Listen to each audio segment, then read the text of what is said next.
no job worth $2 million a year. That's why they pay athletes these fantastic salaries. I was listening to the radio the other day. They just contracted to pay one player on one team $6 million a year. Can you believe this? And why is that? It's the Roman circus. What does the emperor do when the people become restive, and when the people are asking questions, and when the people don't like the policies of the emperor? He sends them to the circus. He creates a circus. He builds a giant coliseum. And he begins to throw the Christians to the lions. And he has great chariot races and football games and basketball games, all to keep the idiots preoccupied with things that don't mean anything in the scheme of the entire world, so that they don't have the time to learn what the truth is, so they don't ever get smart enough to learn how they're being manipulated, so they don't ever question the emperor. That's why they pay a player on a football team or a baseball team $1 million or $2 million or $3 million a year. It is the Roman circus. Did you get a chance to meet with the royal family? And if not, how was it like having them there in the building? Jesus, Mary, and Joseph? The Prince and Princess of Wales. Oh, no, I did not. I'm only familiar with one royal family. I don't know too much about that one. America is a nation that can be defined in a single word. I was going to excuse me. And I would hope that into the future, everyone will think about the impact of their words. But there is no comparison to inciting an insurrection to anything else that we see. The Anthony Rogers Show. Welcome back to the greatest show ever. Sean, we have a huge guest today. Have you seen Back to the Future before? Absolutely, dude. What's your favorite? What's your favorite? Which one's your favorite? Which one of the three? I don't know. The first two are probably tied for me. Yeah, dude, that is true. I think they're all good. I like the Western one too, man, but I think like 2 is probably my favorite, like the future one. And yeah. And if you're watching at home and you're about to see one of the biggest guests of all time, we got George McFly, Jeffrey Weissman. How you doing, brother? It's funny because like you could be anybody. It's like Kanye right now. It's like having you could be. That could be Kanye West. You know, we don't know. I'm Crispin Glover. No, I had a bunch of people ask me. They're like, my buddy. I was like, yeah, I'm having the guy who played George McFly, and they're like, they asked me the Crispin Glover story, like all that, like a million. That's like what comes up immediately, and I imagine you've been dealing with that for like 30 years, like just like the same question over and over again. Like to tell that story and stuff, man. It's like so for people like watching at home, like he played George McFly in the second, and the third one because Crispin Glover went like nuts on like Letterman and like asked for too much money type thing. Probably a story you've been telling for like 30 years, I imagine. It's all urban legends and myths, and yeah, it's a complex story, and yeah, I've been just trying to stay relevant now with all sorts of musicals and different merchandising and everything. Every new generation discovers these films, and luckily, at first when the part 2 came out, they kind of kept me quiet because they didn't have the rights to the makeup that I used as 17-year-old George that they put on me. Little did I know, and didn't actually find out until Crispin called me when part 3 came out and said, it wasn't fair what they did to me.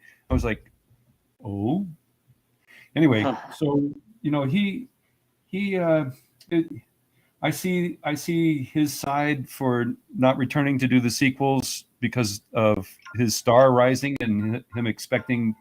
I put these glasses on thinking you're usually in your glasses, Anthony. So we switched it up. You're the host now. You're the host actually, Jeffrey. Like now, I'm the host now.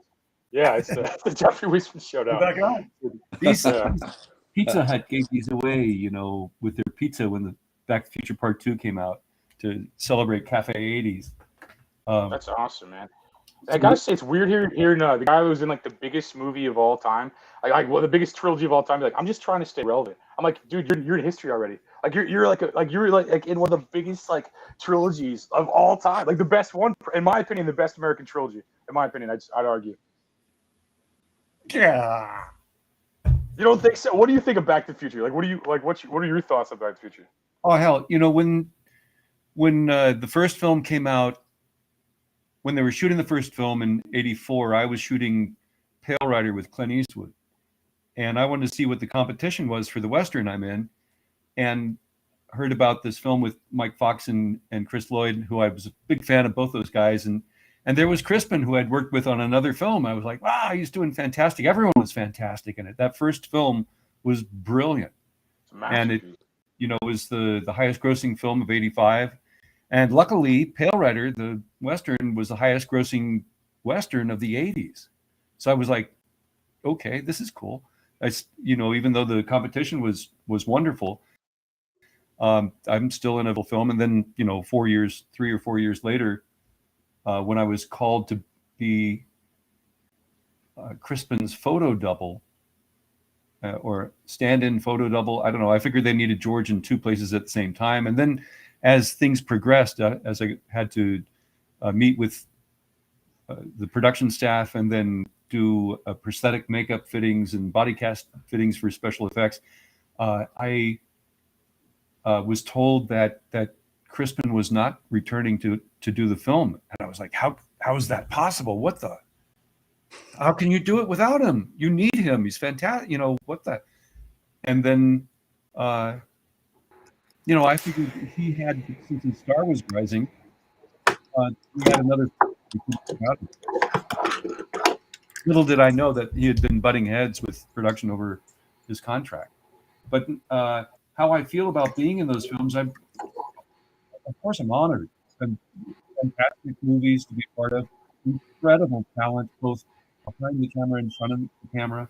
I'm a very lucky man, and it was awkward at first because I was the adopted person on set, and they didn't know who I was, and that's why I kind of had to fight for my lines and bits and things that were in the script. Both 2 and 3 were in the same script. It was called Paradox, and I think they decided, well, we'll double our money, and if we make it 2 films, it's kind of long as it is. So I remember, especially in the McFly kitchen of 2015, Zemeckis giving George's lines to Leah, to Lorraine, and Mike as Marty. And I was like, hey, you guys, I can deliver lines. I'm an actor. I can do this. So I got a few of the lines back. We had really, really long days doing a lot of the special effects and everything. And it was a blast. And I'm honored to be a part of it, and to be a part of history. But as an artist and as an actor, I want to keep working. And, with the pandemic and everything, it's been pretty hellish. Things are starting to trickle back. I keep myself amused with my toys. People give me things like, Marty and Doc dolls. These came from some people over in the UK that were, and one of the guys who fabricates the props for the Back to the Future musical presented me with my Ortholev, a replica of the Ortholev control that it actually lights up. Can you see it lights up? It's very, very cool. That is nice. Ian Robertson. Anyway, I'm just here playing with the toys. I had a fan make me a George McFly of Back to the Future Part 2 action figure. Oh, that's cool. I guess he 3D printed it or something. If there's enough, enough demand, maybe these guys who made the George McFly, that action figure that doesn't really look like Crispin or me. It's a cross. Yeah. It's got to blend them. Anyway, so it's I got a flux capacitor. Someone's asking, where's the flux capacitor? I do have one. I sometimes, with this hair now, I play Doc Brown at events. I got, of course, a lot of people I know with time machine DeLoreans, and from time to time they get rented for birthday parties and events, and I'll come and put my Doc Brown glasses on and Great Scott, oh, do my Doc Brown. I got to make a living as an actor. It's not an easy life, as you probably know from all the actors you've had on your shows. Yeah, no, it's funny because I think like your experience, like almost like because it was like a weird way to be introduced to the trilogy, that like it limited like your I mean, it made you more humble probably, but like it limited like you from seeing how completely awesome this is. I feel like if I was in Back to the Future 2 in any way, I would just carry the movies around with me. I'm like, I mean, like you have the toys, I get it, but like you play. Crispin was only in one movie, man. You're in the second one and the third. Like that's crazy. Man. I'm just saying. He laid the groundwork for a fantastic character. Sure, the Bobs wrote the character, but he really found this odd timing with this guy who was so friggin' awkward. And I think Bob Gale based the character on his own dad, who I met once before he passed away.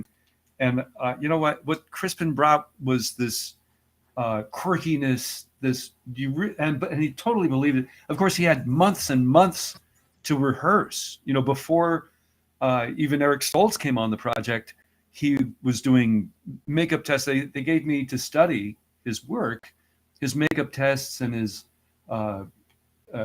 different improvs that he did with Leah, and so they developed the characters for weeks and weeks, and then they had 6 to 8 weeks, whatever, of shooting with Eric Stoltz, and then they started over again.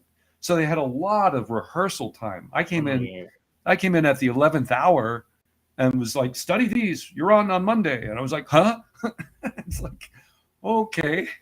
And luckily, I think Spielberg had seen me as Stanley Laurel at Universal Studios, and meeting with Zemeckis and doing a quick screen test in the makeup for Robert Zemeckis and Dean Cundey.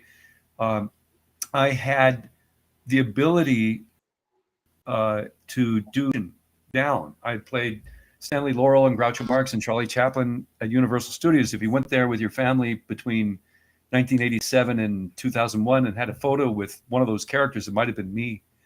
And because I had that ability to kind of zone in and research and get down the physicalization and the vocalizations, with Groucho Marx, you have that's the most ridiculous thing I've ever heard. You find where the placement is in the throat. With Stanley Laurel, he had, I couldn't help it, the different things that Stanley does. And Charlie, tried to stick to the Keystone era Charlie.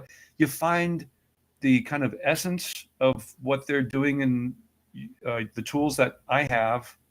And so with Crispin, I'd look for his balance. He kind of leads with his head and is very articulate with his hands. Hey, you, and the placement of the voice. So for recreating the Enchantment Under the Sea dance and the fight with Biff in the parking lot, a lot of people don't realize that's a different actor because they spliced my work with his. And that was one of the complaints that Crispin had. Says, that's not right that they cut me in with your work and they're not paying me but diddly squat. And I was like, yeah, that's not right. So it was, basically doing imitation to recreate so you thought it was seamless. And I see where production was caught, between a rock and a hard place. Here we have this actor making demands. He's not the main character in this film. His film was the first one. This one, part 2, is Marty's story. Part 3 was Doc's story. So let's make him a lesser character. In part 3, Seamus was supposed to be played by Crispin. And I remember even Bob Gale coming to me while I was hanging upside down and said, for all this torture, hanging upside down and the makeup and everything, we'll find you something in part 3 without the makeup, which never materialized. Thanks, Bob. Anyway, it's an honor. I think your experience is crazy, but that's such that movie will be talked about in 100 years, man, or more. That's if we still have media and stuff like that, that's gonna be that movie's legacy probably at this point. You know what I mean? Yeah, it's nice to be hopefully leaving a legacy through whenever how long civilization lasts, that I'll be seen, but it won't be with my own 2 more face. years. 2 more years. I don't know. The U.S. is saying, "Oh, the Russians." I was just reading before we came on live. The U.S. is putting pressure on Russia, not allowing us to check their nuclear arsenal. Like what? Anyway, 2 years.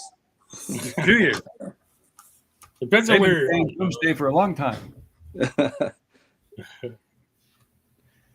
So I guess last time I was on, we talked about Twilight Zone movie, where I had my co-star role. Love that movie. No, you're right. I love that movie, man. I don't know if we. This is something cool I just got. The guy who designed all the different contraptions in the Teen Hill Valley for Back to the Future Part 2, Edward, he just sent me this, which is so cool. I don't know if you can see this. It's his sketches for the Ortholev that hung me upside down. Huh, that's crazy. Oh. Because that was a good role. I've got it upside down. I think George McFly, the second one, was good, man. You came in like with the pizza and stuff. That was a. I still think that was a good role. I think you downplayed a lot. Like that's a cool drawing. I'm saying like that role was good as hell. That was a good role, man. Like I think I would have been a lot better if I had more rehearsal. Let me tell you, I came up with bits. You killed it, man. Luckily, you killed it. Like what are you talking about? You're the best movie, one of the best movies of all time, and one of the best. Even that's crazy to me that you don't see that. Like I just want to I want to put a PowerPoint together and just show you how awesome that was. Like that was literally like one of the best roles. Like that was just one of the best movies, like probably of all time, man. It's like in my opinion, I think that was like that whole trilogy is so well put together. You played future George McFly, killer, bro. Like that was like You're trying to butter me up. I know. Well, you know what? I think that some of my best stuff is in the deleted scenes. If you look at Pizza, which is a deleted scene, I was in a body cast and I got to rotate for Pizza. I did my best Crispin going for with my golf swing. You know the original versions of that scene. I think I was looking at my script Paradox, and there's these rainbows. Pages are in different colors for each rewrite, and there's about 6 different colors in that scene alone because they didn't know if they had Crispin or not. In one of the versions, Marty is in the Ortholev hanging upside down because his back went out while playing squash or something. Yeah, that's right. Because they didn't know what they had and what they were going to do, so they were on their toes with the writing and rewrites. And fruit please when the thing comes down from the ceiling that Edward probably had designed. There was one bit where we developed, I think it was late in the 20-hour day.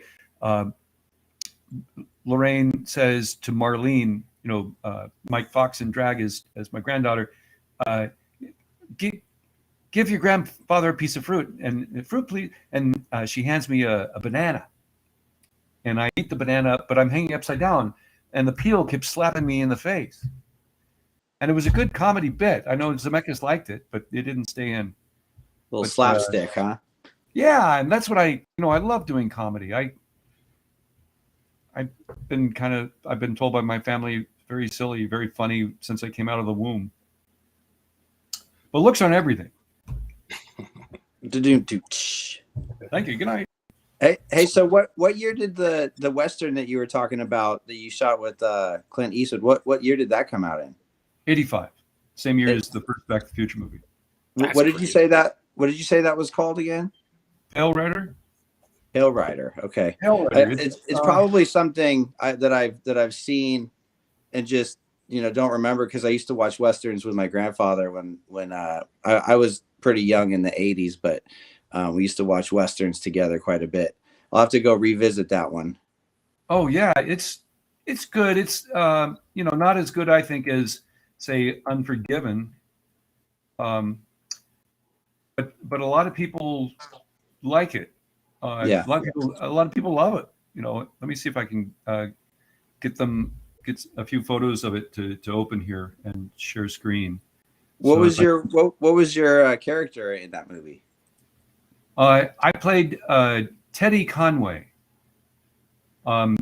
one of Spider Conway's sons. Can you see the picture? Is it sharing?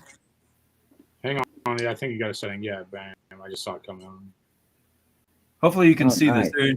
Yeah. There's my characters talking to Clint. Daddy's dead body is in the wagon here. Michael Moriarty next to me, and Chuck LaFont playing my brother. And Daddy's been shot from head to toe, and Clint's character is this mysterious ghost preacher that's come to help these poor miners who are being bullied. It's a morality tale. It was pretty well done. It was Clint's return to westerns. I think he hadn't done a western in like 10 years or something, and Oh, really? they had been trying for many, many years to get him to do the script at Warner Brothers. Finally threw obviously enough money at him. This was my character Teddy witnessing Daddy's being shot by the bad guys. We were in on the top of a mountain outside of Ketchum Sun Valley, Idaho, and had constant weather with the wind chill. It was like 10 below all the time. Like we never wanted to leave the heaters inside the buildings to do our scenes because it was so cold. Yeah. And you know, I have to cry in these scenes, and I literally had the tears freezing in my eyes. But if you look at Daddy's, this is the character Spider who finds the big chunk of gold here. If you see that scene where he's shot, he's in sunlight, and we're in a blizzard because it took us 3 days to shoot the one scene. But the editor, it was so creative and so wonderful. You can't tell there's much of a difference. And there's Clint on his beautiful horse. The horse unfortunately stepped into a gopher hole through the snow, and Clint broke his collarbone and was directing and acting in this with a broken collarbone. Oh, wow. This is my character's kind of entrance, first line in the movie to Michael Moriarty's character, Hull Barrett. You going to town? Ain't that kind of dumb? Anyway, it was just a really lovely thing for me to play cowboy with Clint Eastwood. You know, nice co-star role. No, that's great, man. Westerns are terrific. I was very honored. I was so excited to be a part of this film. Let me see if I can show you this because I don't want to. This is totally worth showing. So give me a second here. But so excited to be in this film that before it opened in Hollywood, I was noticing on the Sunset Strip that a billboard went up. And so I climbed the billboard. I don't know if that's showing on your screen or not. Let me see if one came out. Yeah, sorry, bro. There you go. It's up. Good. Yeah, I climbed the billboard, and there I am standing on the poster for the film, the billboard before it came. Nice. I've never seen that, man. That's cool as hell, man. That's cool. How high up was that billboard? What kind of a climb was that for you? I had to climb up a restaurant. Was that Good Earth, whatever the name of it was, and then climb up the pole. Try to reach the ladder, but I was so excited. The momentum of the excitement got me. The adrenaline got me up there, and luckily my girlfriend at the time took that snap. Nice. That's a great photo, man. That's cool, man. That's cool, man. Yeah, you were classic. Oh, sorry, Sean. Go ahead. I was just saying that's a classic moment. That's cool. It's huge. It's a big one. Yep. Dude, Saved by the Bell was big too. I think, man. Like you being in that was huge. I mean, I think. Yeah. Well, I wasn't a regular or anything, and is kind of it was a show that I didn't watch very much. I thought it was kind of okay. You're being. I love the honesty.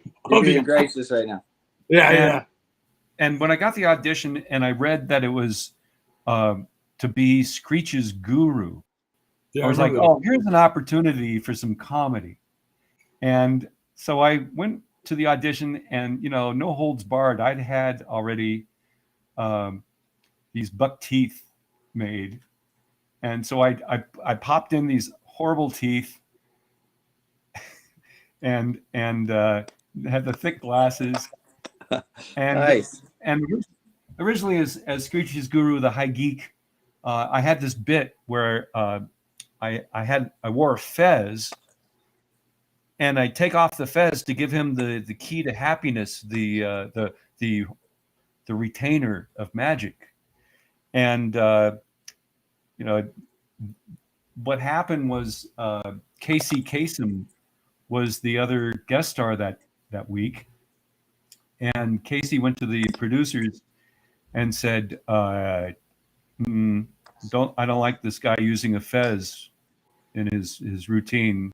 I don't like. So the producer came over and said, lose the fez. I was like, but that's the reveal, because I'm doing the Stanley Laurel fright wig scene. He's got his hair standing straight up underneath the fez, and that reveal is the comedy. No, Casey doesn't want to. He's Muslim. It's offending him. I was like, okay. So I go zap and make the magic retainer appear out of a spittoon that happened to be there on the set. And of course, here, Dustin, put this retainer in your mouth. It's out of the spittoon. No, don't do that.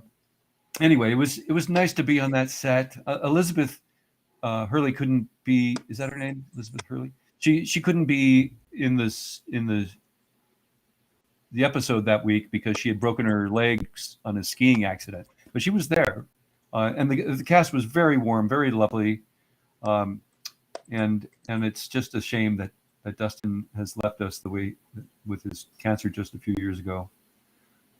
Nice kid. That's crazy. And Man. I still get $5 or $10 a year from that episode. There you go, dude. That's like almost a Starbucks in LA. Almost. Or the dozen eggs. Yeah, there you go. Live it up. It's too bad Casey Kasem had to throw his weight around on you like that. That's No, I get it. If it's something that's sacred, and I'm working hard to bring comedy to this otherwise material that might not be as funny. I don't like to count on a laugh track. When laugh tracks became a thing in the, I think, mid to late 60s, I found it insulting. It's producers not trusting that to laugh. So here, let's have you laugh here, and often shows with live audiences, those are laugh tracks too. I remember watching once a taping of Steve Martin early in his career doing it was either a Don Kirshner rock concert Saturday night. It was a taping of a show. He had done a set with the Nitty Gritty Dirt Band playing banjo, and then he came out and did his comedy, and he pissed off the audience. The audience was in for free. They were mostly teens and cruisers from Venice and Santa Monica and in LA at the Civic Auditorium, and he took a sip of water and said, "Stay," and let go of it, which was very funny, but it crashed and splashed all over people in the front row, and maybe some glass hit some folk too. And he said, I just found out that my rich uncle left me $6 million. He died and left me all this money. I'm going to do what I've always wanted to do to an audience. And he flipped everyone off, which is very funny and edgy. But it had the reverse reaction to this audience who he had already pissed off with the water or whatever. And so, I was like, okay, Steve, how are you going to get out of this? And I was one of those people in the front going, let's see you work your way through it. And he did a stand-up set, which was very good. And I remember like 2 weeks later when it came on TV, I wanted to watch it. And sure enough, they put in a laugh track. It was jokes. And in between the laugh track, you can hear people going, boo! It was very revealing. And, hopefully Steve didn't do that anymore. I imagine that was an exercise for him over his jitters or on stage fright or whatever. Someone probably said, just, like Sean Penn used to imagine the casting directors sitting on a toilet when he'd auditioned for them. Put them in their place. You'll get over your stage fright. Put yourself at a higher, I don't know, whatever. whatever technique. Anyway, where's That's the weird couch that- guy? He's yeah. I had this guy doing. I had to answer that too. This guy was like doing a bunch of weird comedy next to me last week, like just like prop comedy. He's like hanging himself like in a bunch of stuff. I can get on the couch. We'll have you next time as the guy. Yeah. You could be the couch hang guy. yourself necessarily. Yeah. You didn't expect John. You didn't expect. Yeah, I mean, fly to St. Louis, bring your props, and couch guy next week. Oh God! All right, let me. All right, I'm the couch guy. Listen up. I'm the couch guy next week. I can see you. There we go. We start having auditions for the guy on the couch. We're like, Sean, are you going to keep doing these when you go on the road? I am. I'm yeah. just reading Yeah, I know. I saw that pop on the comments as well. I leave for. He's asking because I leave for tour mid next month, and I'm gonna do these. Although if I have an early show, which some Tuesdays can be a little bit earlier than normal, then I might have to go mid episode. But hopefully I'll be able to knock them all out still. Are you a musician? Yeah. What do you play? That's the only reason I'm here. I have no other notable skills or talent. So, but yeah, he's a co-host that's more famous and successful than the host. Like, he's in like a big rock band. What's your band? Smile, Empty Soul, we're called. Milehead Diesel? Yes.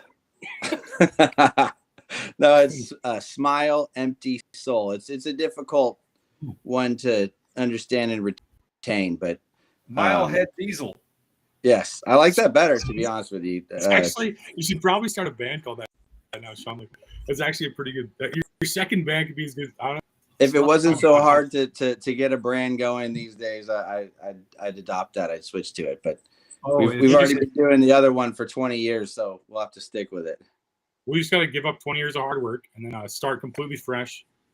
And then it's not that big a deal, right? No, it's not. I feel I started a band too because I produced a fundraiser for Mike Fox's Parkinson's Foundation on a cruise, and on the last night we wanted to do our own Enchantment Under the Sea dance, and you got to have a band. I had Harry Waters Jr. and Don Fullilove and Mark McClure, Dave McFly, and so I put a band together called Mr. Fusion. And I don't know if you can see that. There we are playing, doing, Johnny Be Good and Earth Angel and Power of Love. And we had, a pretty good time on the cruise. Is that sharing? Yeah, it's up. Yeah. Yeah, it just popped up. I like the disco light floor you got going on. That's great. Yeah, that was Royal Caribbean let us do that on their cruise line. We made some good money for Mike's foundation, but awesome. It's like Mr. Fusion, the name of the band, Mr. Fusion. I have to buy the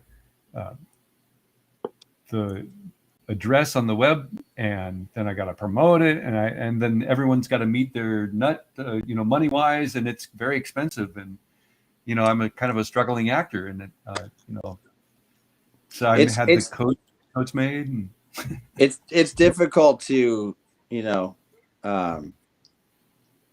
brand a new band. I mean, it's it takes a lot, and my band was lucky. When we signed our first record deal in the early 2000s, we got a good record deal back when rock was still, kind of worth something, and the label that we were on put millions behind us, and that got the name going, and like we wouldn't have been able to do. So I probably won't change the name to Milehead Diesel. No, Smile Empty Soul. But I think Smile Empty Soul is kind of dark. Is it appropriate for the music you play? Yeah, I mean it's like dark hard rock. Nice. Pretty dark, yeah. It's like Joy Division or let's see. No, I'm trying to think. it's a little heavier than that. It's more like 90s grunge influenced. Oh, yeah. Exactly. I can sing for you. I can do please. vocals. Are you? That's all you're missing in your band right now, Sean. Is this guy? Like you need to get him in. You need to get him with Ty right now. Like you him and Ty. Next time we come through, are you in LA, Jeffrey? No, I'm up in the mountains now, up in near Yosemite. Oh, okay. Well, next time we're in Northern California, we'll hit you up and come out and or let me guest come to LA. vocals. LA's not too bad of a drive for me. Far out. Oh, my kids would love to see me do that. Yeah. They animals is. My youngest son Spencer's a great guitarist, and he turns me on to bands all the time that play lightning fast or have such intense friggin' vocals and lyrics, and I'm just amazed. It's kind of cool. Nice. Yeah, it's the young generation is into some interesting music these days.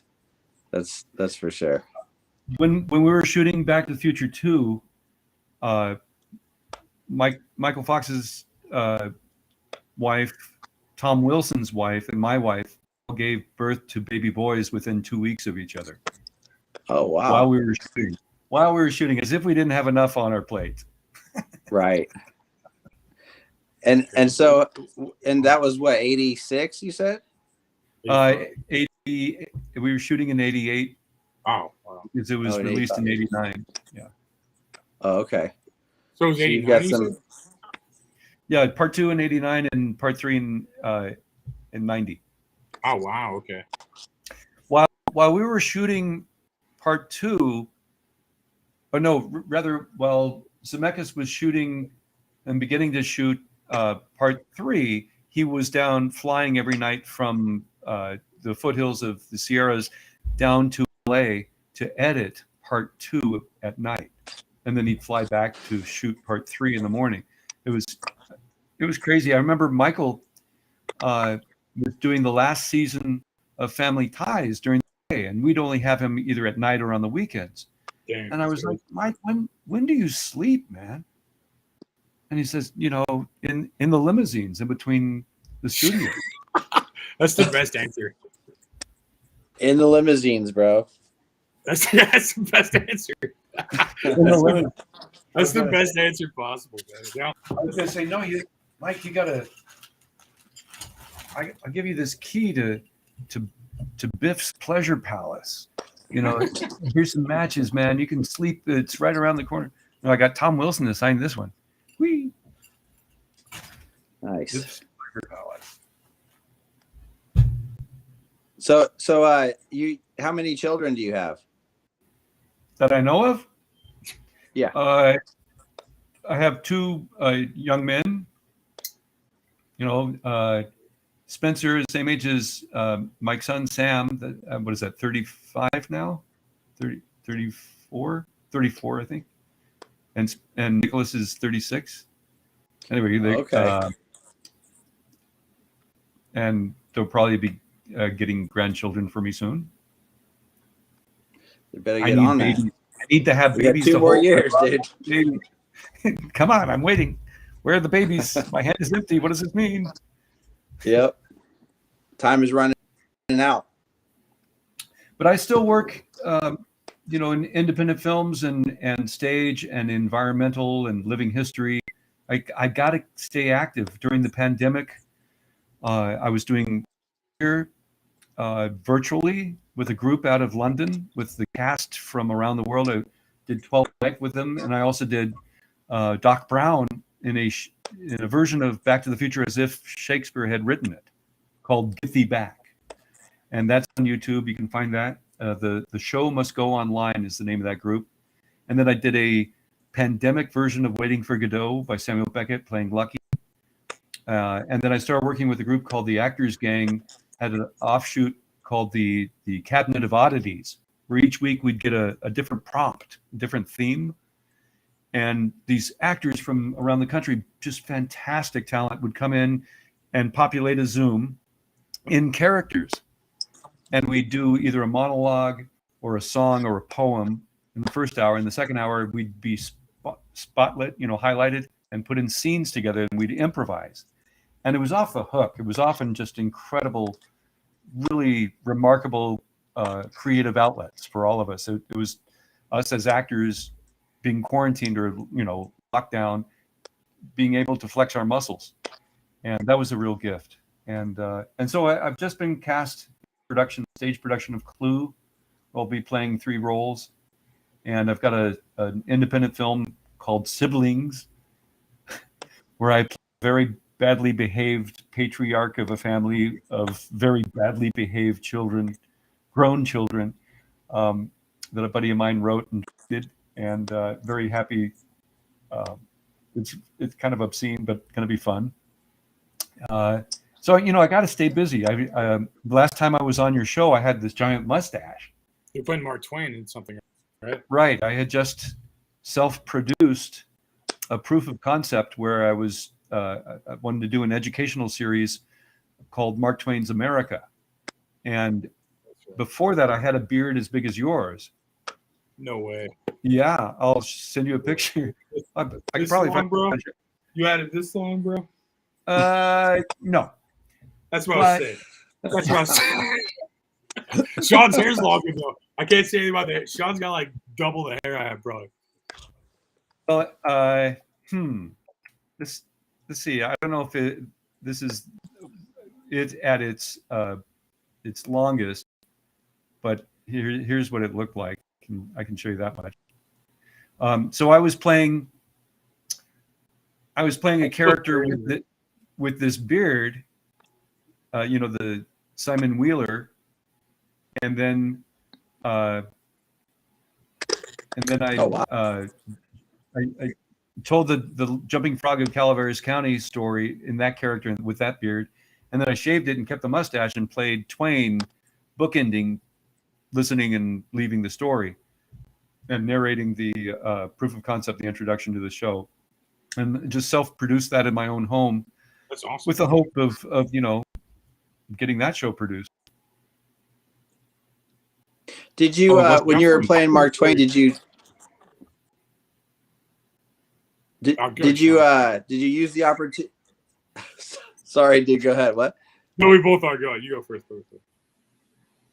Did you use the opportunity of playing Mark Twain to chain smoke cigars all day long?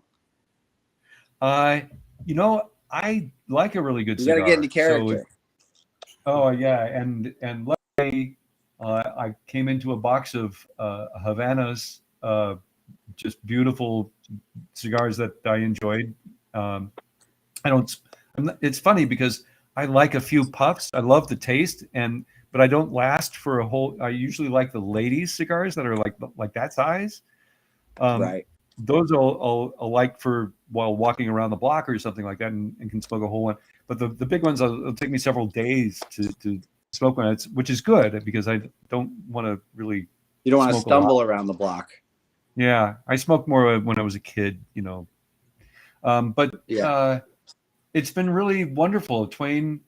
I was going to be a guest to Twain's second home in Elmira, New York, where they have the ongoing education and museum and so on and so forth.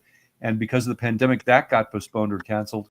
But they still had me on, and you can find me on their website, The Trouble Begins, talking about my road to developing and playing Mark Twain. I played Twain in a PBS movie called Dreamland, Mark Twain in Jerusalem, where I actually went to Jerusalem and retraced the steps that Twain took in 1867 on his, it was the first commercial cruise ship from New York to Europe, and highlighting a visit to the Holy Land.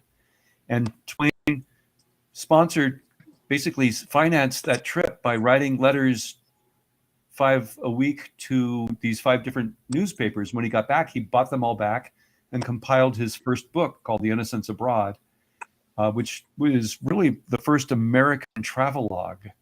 And with Twain's attitude, he's really kind of snide and angry at all the hypocrisy of the religious zealots that he was on board with, who would chip away at these relics in the Holy Land to bring home to their churches and stuff. And anyway, it's really a wonderful narrative, and I've learned a lot about Twain. I didn't know much about Twain when I went to audition, and the director just loved me right away and gave me the role. And I studied quick, and as time has gone on, I've learned more and more about him and his life. I think I now own probably over 40 books that either he wrote or about him. And it's pretty fascinating.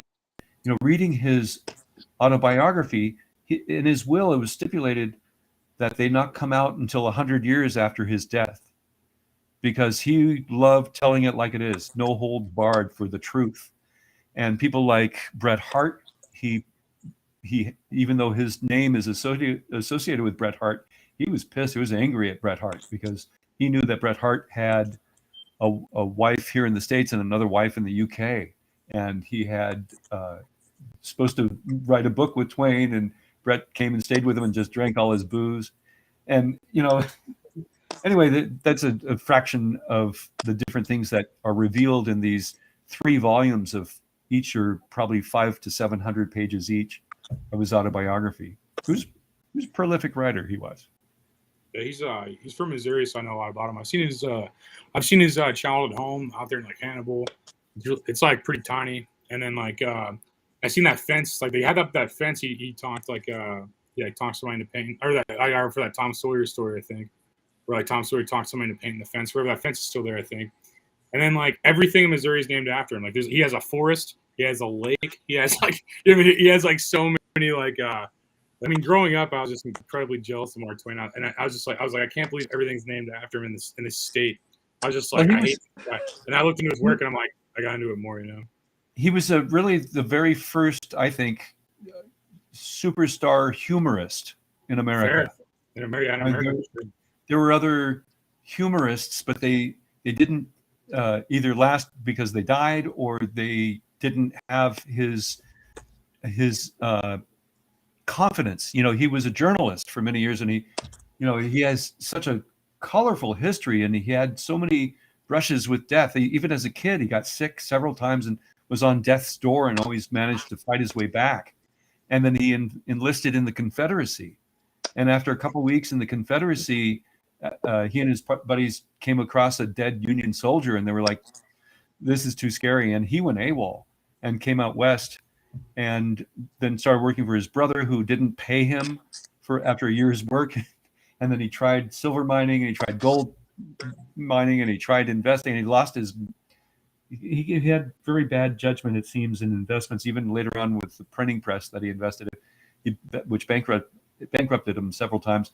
But he wrote for different newspapers, and that's what took him over to Europe to write his first book, basically.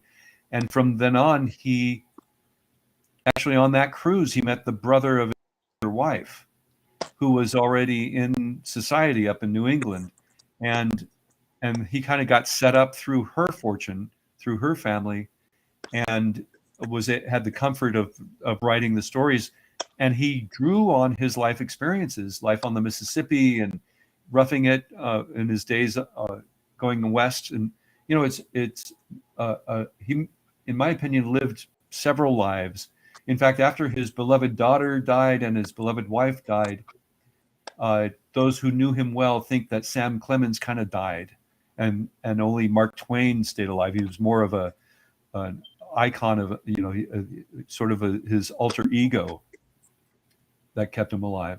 It was very interesting reading, just lots and lots of wonderful writings on him. And that's why I think the Mark Twain studies, both in Elmira and up at his home in New Hampshire, Connecticut, they have constantly scholars and gazillions of contributing to their scholarly thoughts based on Twain's writings and controversies and so on and so forth. It's really wonderful stuff. He's such an interesting character, man. Yeah, I'd say I found that my life's path has brought me into enriching my own life by falling into opportunities of playing people. When I didn't know much about Laurel and Hardy. I'd seen them as a kid, but when I auditioned to be Stan Laurel at Universal, I started studying. When I got the role, I started studying vehemently, a lot, and learned about his genius, and not only simultaneously learning how to portray the character that he made famous, but also about his genius in writing and developing gags and editing and directing. And Hal Roach only gave him one credit, so he had lots of life struggles. And then the same with Charlie Chaplin a year later, and then with Groucho Marx a year after that. And then, of course, with Twain, I also played Larry Fine. Of course, with this hair, I'm going to be Larry. Hey, you, cut that out. I didn't mean it. Anyway, Larry Fine of the Stooges. And, I've been very unintentionally gifted with learning, with education, because of the roles that I've been cast in, especially now with historic reenactment. I learn all the time by doing this immersive theater, and I feel very blessed, even though it takes much money. Nice. Well, it's all about the art at the end of the day, right? I mean, money's good, but I mean, nobody gets into art in the beginning just, for money, or I mean, most people don't. Let me see if I can share with you here. Here's a. I pushed the wrong button. Okay. Here's what I look like playing Twain. That's pretty fucking convincing. Oh wow, that's pretty good, man. Honestly, nice. Val Kilmer did this like Twain thing too, didn't he? Yeah, like he played the Twain one man or the Mark Twain like one man show kind of thing too. Yeah, I know. For the rehearsals, which he was staging at the Actors Gang, I think he was charging $90 a ticket. I was like, I can't afford to go see it. But yeah, I thought that was cool that Kilmer was redefining him. I don't know if that show ever went up or not. It toured or something. I don't know though. But so where is yours on video? Like online or something? I check that out. What I'll do? If I send you links or stuff, do you share them somewhere? I can, yeah, if you want me to. Yeah. Okay, I'll send you links of like the thing I did for the Twain house, and at least the trailer where you can get the Twain PBS movie that I'm in. Yeah, I check all that out. I check that out for sure, man. Like, cool. That's interesting. What kind of movies are you trying to make? Like, also, like on top, just like creatively, like what kind of movies do you think you're on? What kind of characters do you want to play? I guess. I've in recent years been getting more dramatic roles, which is great because I love doing comedy roles and using my years of study as the different comedic Hollywood classic characters, and doing improv. I've studied improv and practiced and done shows with everyone from theater sports to Second City for many years. But the dramatic roles that I've been getting, one of them, I got cast as a very depressed, disabled older guy who has epilepsy, who takes this adolescent girl who's being abused in the foster care system under his wing. And it was a real challenge because, I had to have a grand mal epileptic seizure as this character. I had a metal plate in my head from a car wreck injury, and my character's wife had died, so he was very depressed over that, and to live in that character's shoes for a month while shooting, and then when the little girl, I have to push her away because all my friends people like Vernon George Wells, who plays my best friend in the film, says, it looks bad you having this girl visiting you at your apartment. People are going to talk. You're going to be put in jail. And so I have to get my key to the apartment back from her and say, you have to go back to your abusive foster care parents.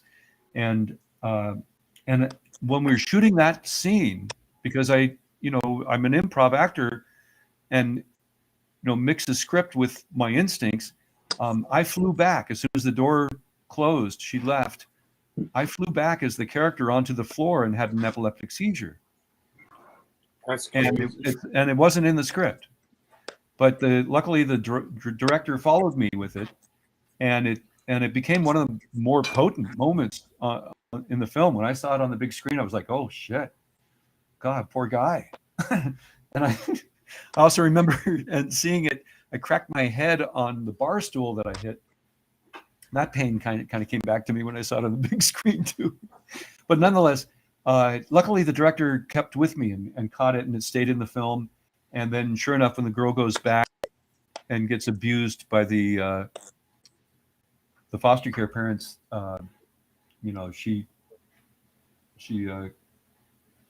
doesn't make it. She commits suicide, and that sends my character over the edge, and he becomes her avenging angel. I'm not advocating violence on film, but in this case, when my character takes out the gang head who rapes her with the gang, and then foster dad who's been raping her, I guess it was justified violence. And then my character does himself in too. So now you don't have to see the film. But it was really great for me to do a dramatic role like this, to do a tragedy, to do a Shakespearean tragedy. That's gotta be. There's a certain kind of person that wants that movie to watch that movie, but like that terrified me even hearing it. I was like, that is super dark, and like I don't even want to think about that, But it takes like a good actor to be able to play that role, and I think like a lot of people are kind of into that. Like they want all kinds of escapes. I think that's definitely one of the escapes they want, But like, I'm just like, that's crazy. That's crazy to me, man. I'm like, life's nuts and nuts, That's like I think crazy. the writer director actually worked in the foster care system, and he wanted to get messages, a morality tale out there. Brian, and that's good, yeah. I mean, I think that's all art's relevant. I think, and I think that's a kind of a deeper kind of thing, man. That's crazy. That's like, I mean, that's just a lot to take in, man. It's like, and to play that role's got to be crazy. You can find it on, I think, Amazon. It's called Savior of None. That's crazy. You're gonna have me watching that, but I'm gonna be uncomfortable the entire time. I feel like you're gonna have me. I'm probably gonna watch that just because you're talking about it on here. But I mean, that's just like, I don't know. That's a lot, man. Yeah, it's a heavy premise right there.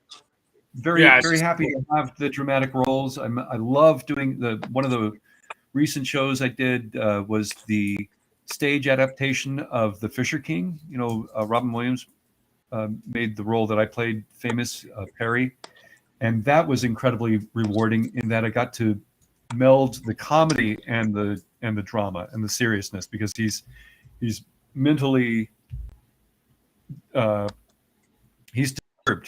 He's very depressed because of his character's traumas that he's gone through, and has these visions, and he's lost, and he finds love in the middle of this crisis of being lost. He falls in love, and this Jeff Bridges character helps him through it, and to step into such an iconic role that Robin Williams made famous was really a challenge. And I tried very hard not to be Robin, but he owned that role so well that it actually came through sometimes. People said, oh God, you were like Robin there. And I was like, no. But it was incredibly rewarding to find the pathos, to do the comedy, to do the drama, to have the success with it. It was a brilliant little production that was mainly a one-off to raise money for the homeless and for animal shelters. So it was kind of a win-win there.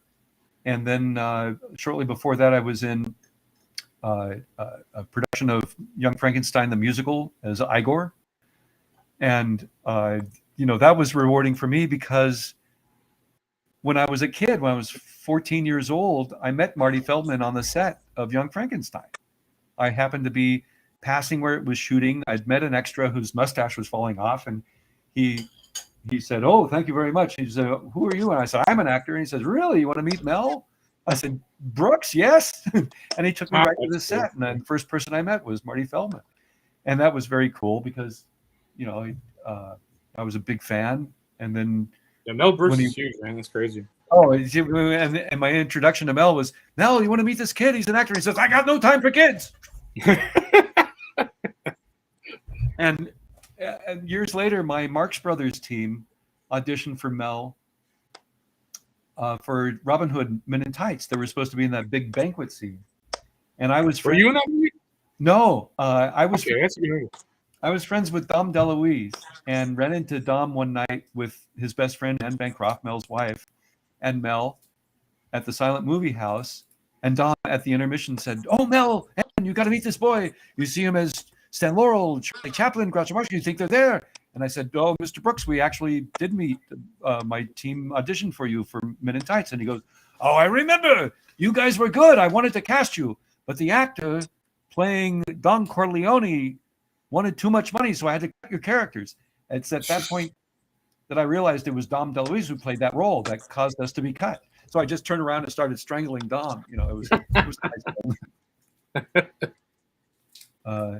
So I did Young Frankenstein, and then I did an immersive piece called The Speakeasy, where you had to check your cell phone at the door. It was a live immersive theater piece where you come dressed in your 1920s outfits, you and your date or whatever, and you check your cell phone, and you're immersed for the next 3.5 hours in this environment that has a nightclub and a casino and the boss's room and these backstage areas with two-way mirrors and stuff.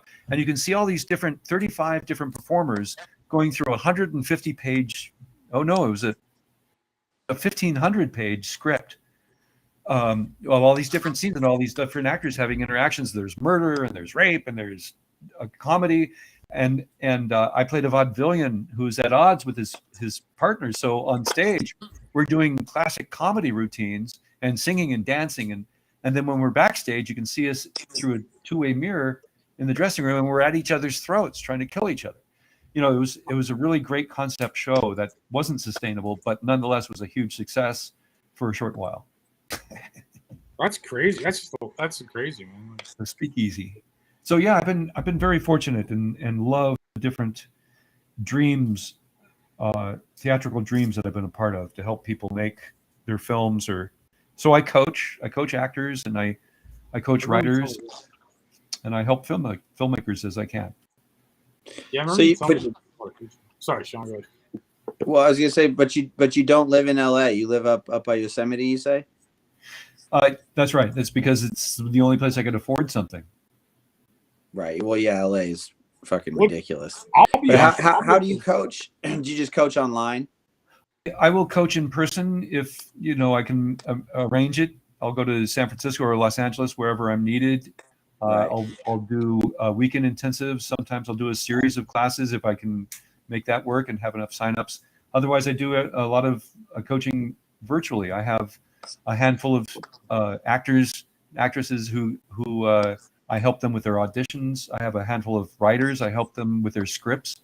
One friend, I helped him with his script, and he's really given me a lot of credits, winning lots and lots of film festivals, script competitions right now. So I'm very proud of that. Yeah, I do what I can. Then, the pandemic turned everything upside down. I had huge losses, things shutting down, shows, fan cons, gigs, all sorts of things disappear, evaporate. Things are trickling back. Yeah. So I'm climbing back. Let's stretch together.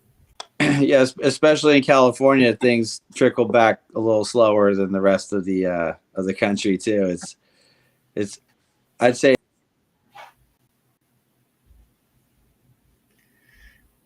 you froze up.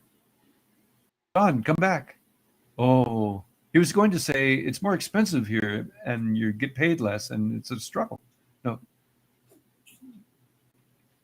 Okay. Well, Anthony, it's just you and me now. I I gotta go, man. No, I'm just joking. I'm just joking. No, I don't. Yeah, I guess he froze or something. That's crazy. I took over your show. I don't know. Am I doing too much? You want no? What do you I'll put some pizza on. Oh yeah. Yes, folks, you too can have a signed autographed Pizza Hut foil. Go to jeffreyweissman.com. You can write me and I'll autograph photos or Pizza Hut foils or action figures. Gosh, I get to do my own commercial here. What happened to everyone? I think I'll sing a song. I just thought it was funny to put you on there, man. I was about to sing. Oh yeah, I'll let you hang on a boat. I mean, the guy who wrote this song was deaf. He couldn't hear a word. This is the verse. This is the verse.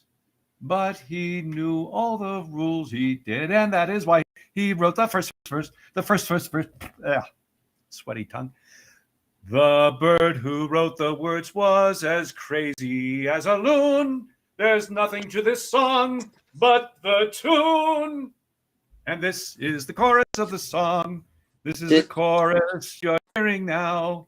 Make up the words as you go along, because no one pays attention anyhow. Tra-la-la, dum-de-dum. If you want to, you can whistle or hum.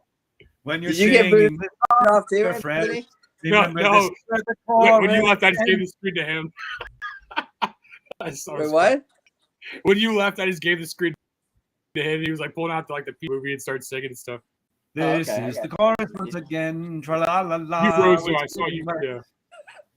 A rooster is different from a hen. Have you ever sharpened pencils with an axe? Sweet Adeline, sweet Adeline. You're the kind of a girl that men forget. Here's the part everybody recommends, because it comes just where the chorus ends. Bravo, bravo. Thank you. After that, I thought you're like, fuck it, I'm out. Dude. It's filling for you, John. It's good to have you back. Thank you, sir. Yeah, I appreciate that. This Arkansas Wi-Fi isn't the best. You know it's bad when Missouri Wi-Fi is better, you know? Yeah. Oh, thank you, Chris. Yes. Chris, give me a bravo. Hey. I love this. Looks so like... how does one get a song in the front of a film? Well, you have a generally probably an agent.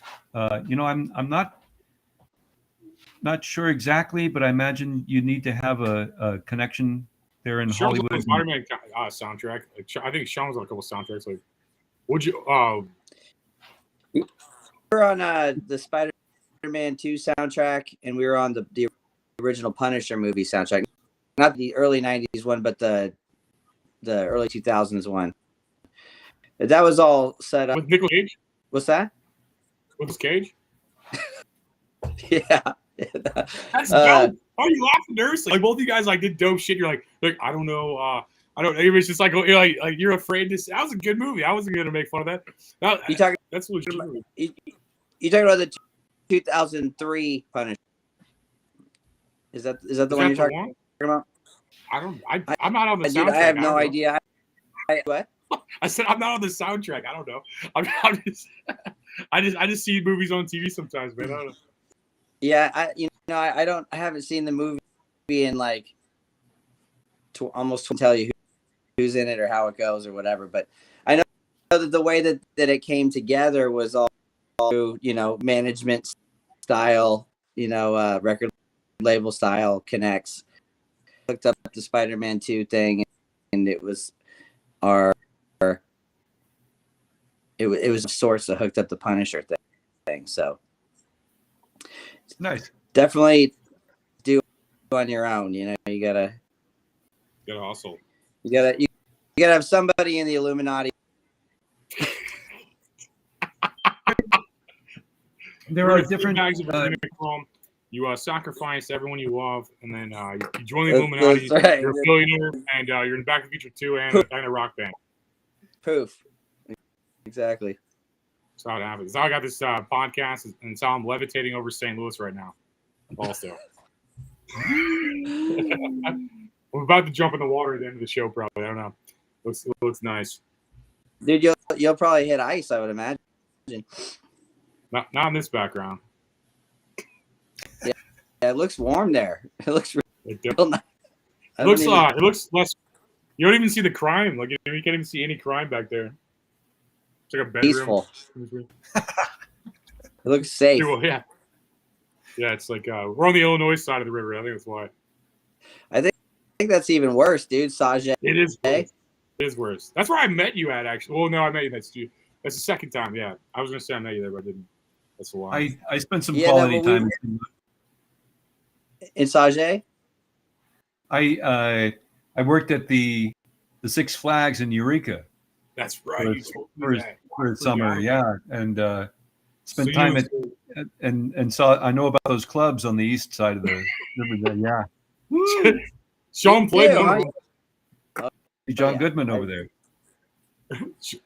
What's that?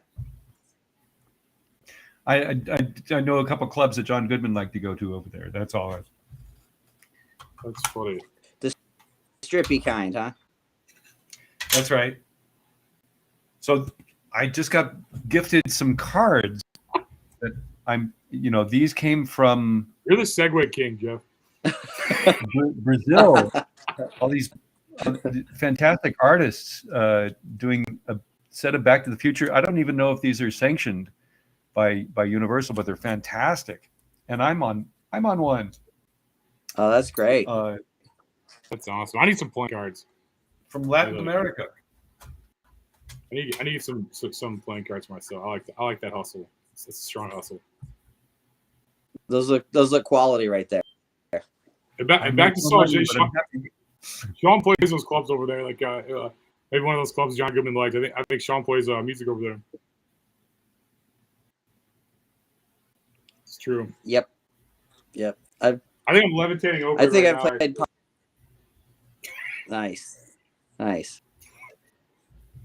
I'm pretty sure I played times, dude. It's definitely an old haunt.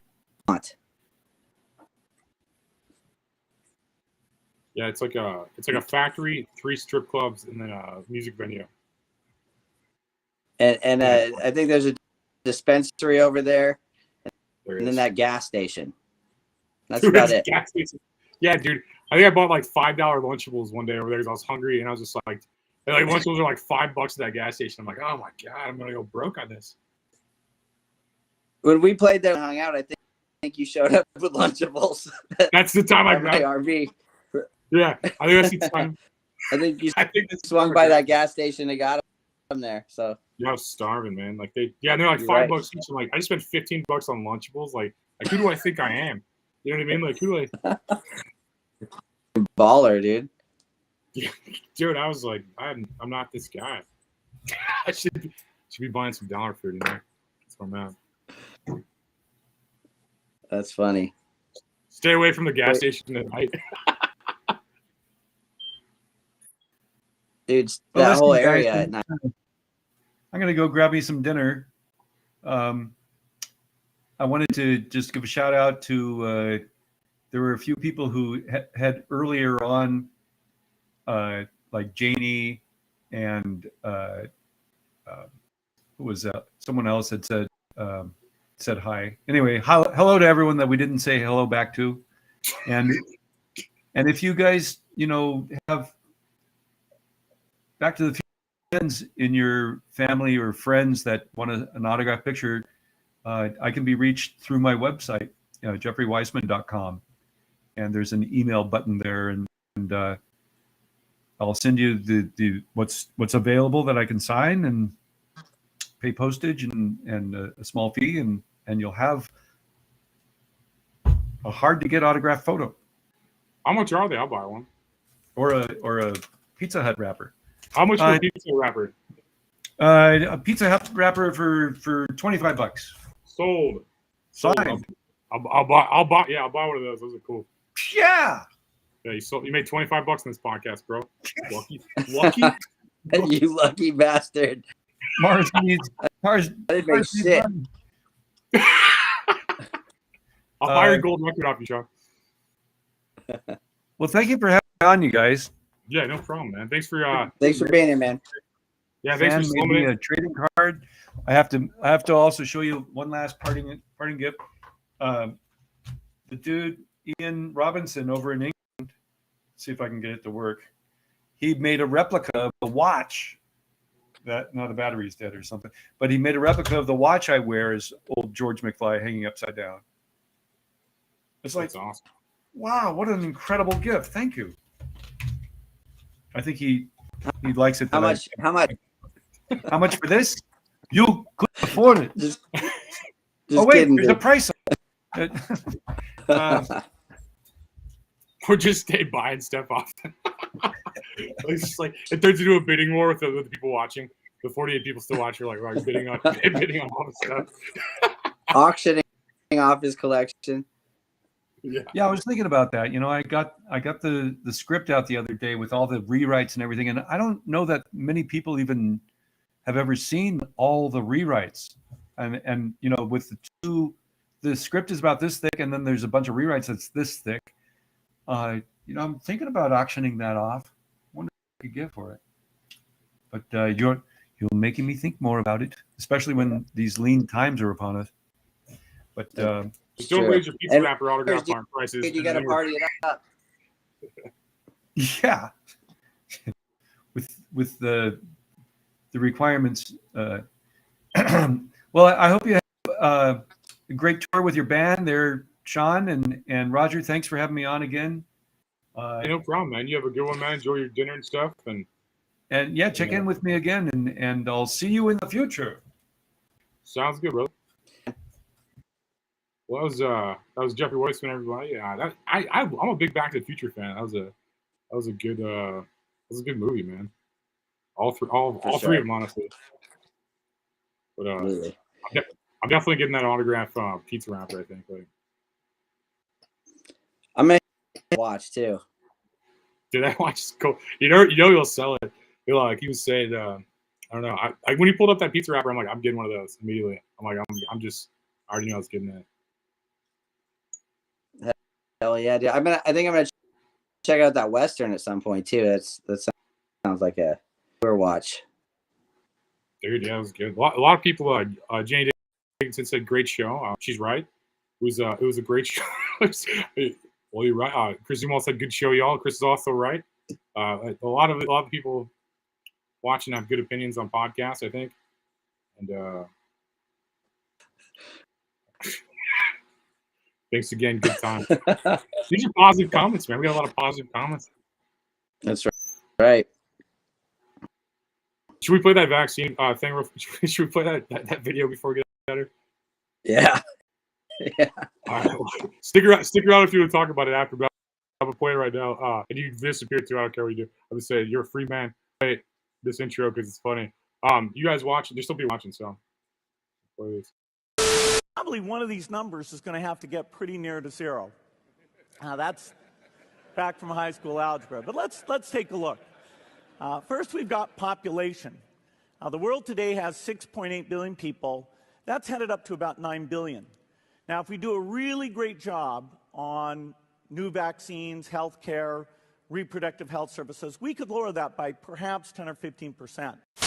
You've invested $10 billion in vaccinations over the last 2 decades, and you figured out the return on investment for that, and it kind of stunned me. Can you walk us through the math? Over a 20-to-1 return. So if you just look at the economic benefits, that's a pretty strong number compared to anything else. I think the numbers that you ran through were if you had put that money into an S&P 500 and reinvested the dividends, you'd come up with something like $17 billion, but you think it's $200 billion. Here, yeah. Morning America is brought to you by Pfizer. CBS Health Watch sponsored by Pfizer. Anderson Cooper 360. Brought to you by Pfizer. ABC News Nightline. Brought to you by Pfizer. Making a difference. Brought to you by Pfizer. CNN Tonight. Brought to you by Pfizer. Early Start. Brought to you by Pfizer. Friday night on Aaron Burnett Out Front. Brought to you by Pfizer. This Week with George Stephanopoulos is brought to you by Pfizer. Today's countdown to the royal wedding is brought to you by Pfizer. And now a CBS Sports Update brought to you by Pfizer. Meet the Press Data Download. Brought to you by Pfizer. This portion of CBS This Morning sponsored by Pfizer. On how to find the hidden sugars in the American family diet. Sponsored by Pfizer. Bill Gates' advice on how to combat mistrust in science at 60minutesovertime.com. Sponsored by Pfizer. You really need to get vaccinated. You know, COVID vaccines are now available for children 5 years and older. And the more people who get them,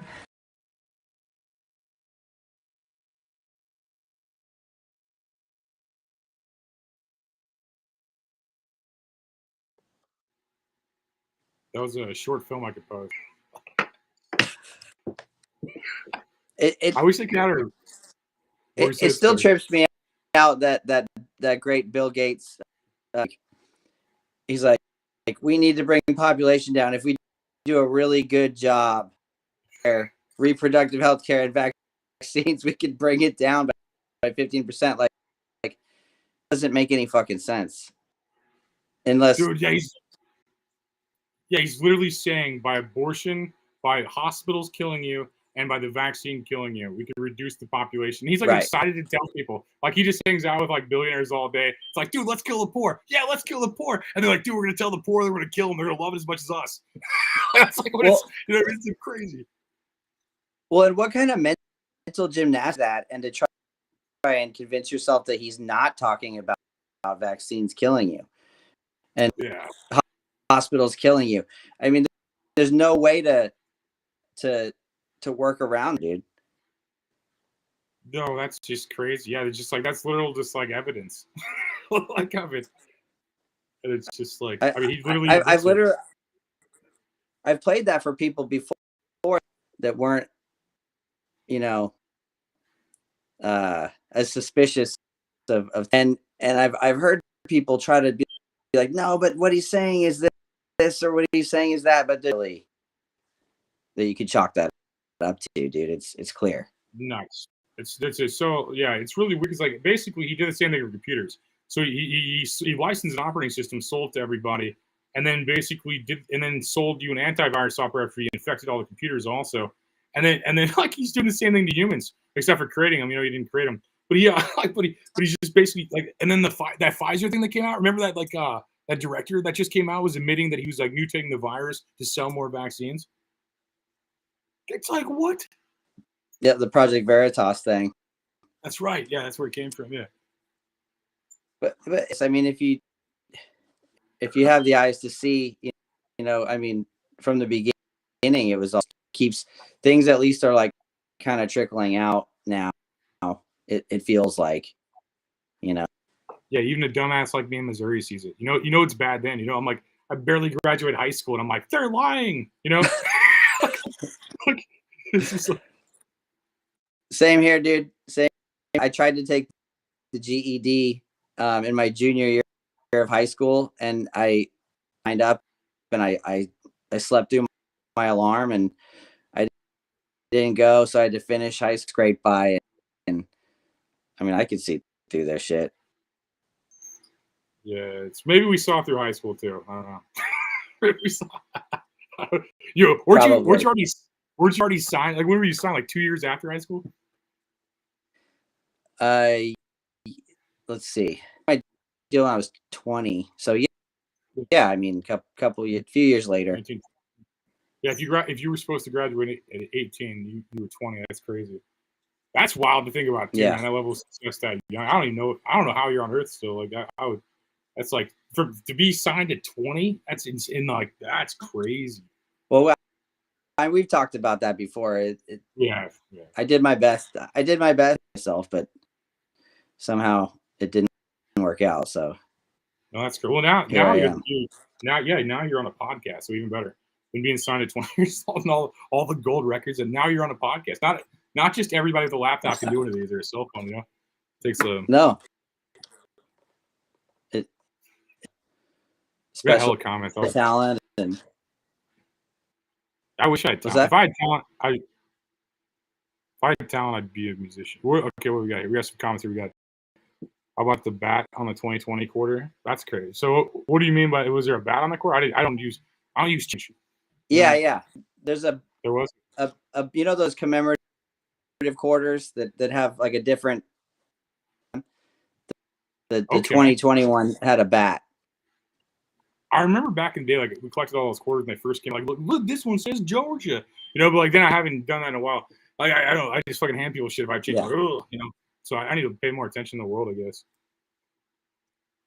But that, you know, I mean, but I mean, clearly that didn't come from a fucking bat. You know, I mean, it's that was the scapegoat narrative, but I mean, that shit was purposefully released, etc. You know.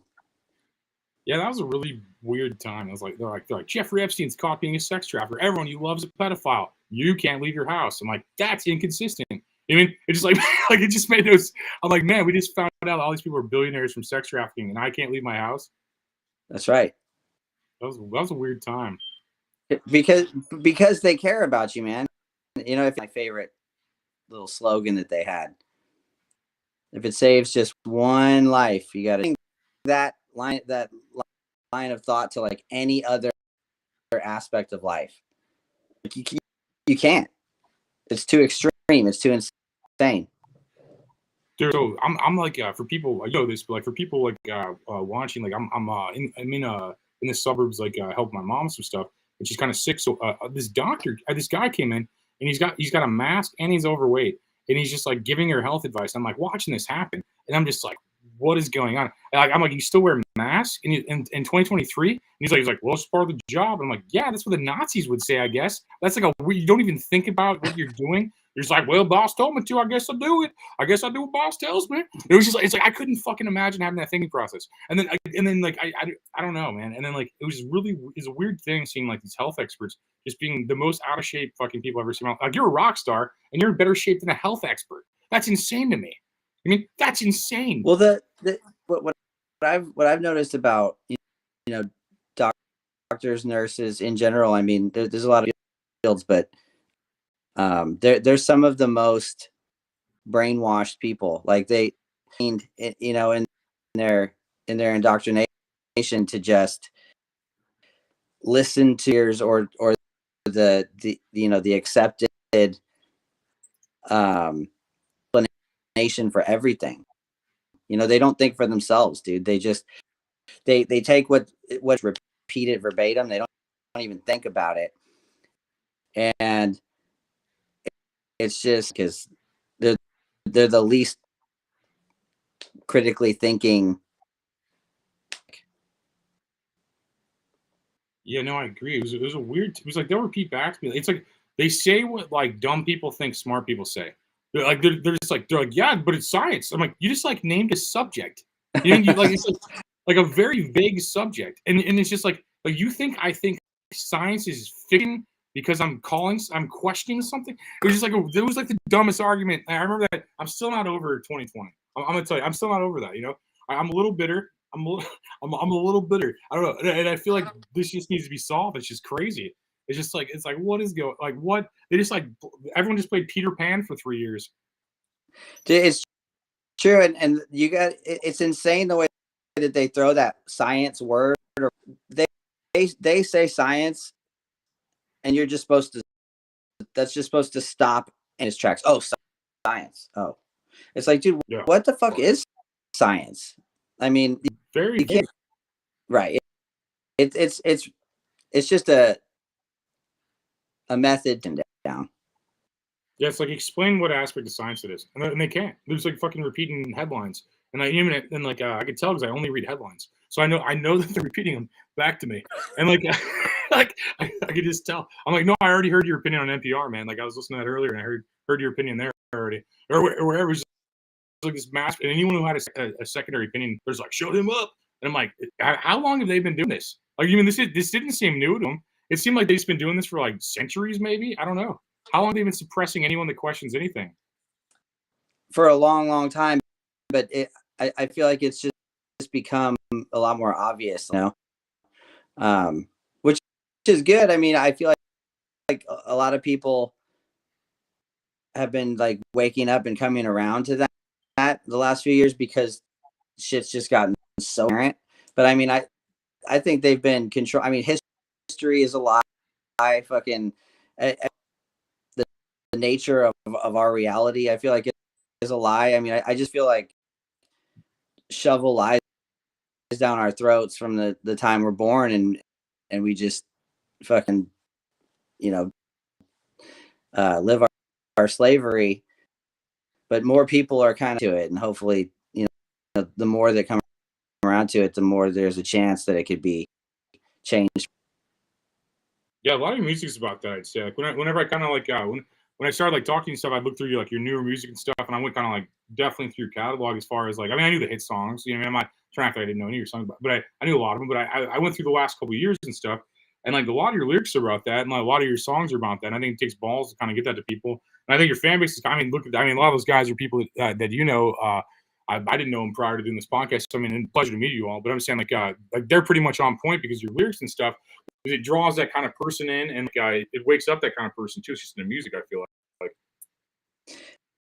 Yeah, I mean, thanks for noticing. I definitely I lost interest a long time ago in writing about like, you know, I'm crying about this chick in my room, just whatever. Like that kind of music doesn't really appeal to me, and I just feel like you know, I saying my views on all this shit is my music, especially in this day and age when if you just say what you think and feel on Facebook, you just get like, you know, sense of people calling you an asshole and trying to argue with you. And so the best way to put this shit out there is through art, because it's cryptic in a way, encoded. Dive into it and dig into it, and it kind of gets less online, you know. Yeah, I kind of see like the early stuff like Silhouettes and like Bottom of the Ball and stuff being like your like Beatles I Wanna Hold Your Hand type music, you know, like that